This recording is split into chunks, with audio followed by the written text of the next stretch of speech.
बाप का कमी आहे का? सगळ्या कविताकारांनी आईचं वर्णन केलं. आईवरती कविता निघाले, आईवरती सेमिनार निघाले, आईवरती भाषण झाले, संभाषण झाले. पण बाप आकाशाच्या उंचीचा बाप आहे काका. तुमच्या डोळ्यामध्ये पाणी येईल, रडाल तुम्ही. बाप नावाची चादर एकदा आयुष्यातून निघून गेली ना, प्रत्येक सकाळ आपल्याला जबाबदारीची जाणीव करू दे, हे लक्षात ठेवा. लोक म्हणतात बाप निष्ठुर आहे. अरे निष्ठुर नाही बाप. आईचं डोळे रडताना आपल्याला दिसतात, पण बापाचं हृदय डसा डसा रडत असतं. सगळ्याच्या डोळ्यामध्ये पाणी येईल. आता रडताल तुम्ही सगळे माणसं.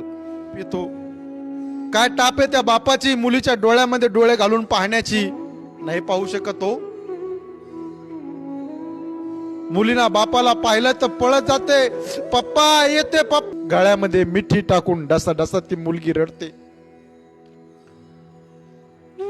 मुलीच्या रडण्याने आई बापाच्या अंगारचं उपरणं ओलं होतं, आणि बापाच्या रडण्याने मुलीच्या अंगावरची ओढणी ओढली होती. हो, एवढं बापाचं मुलीचं प्रेम आहे.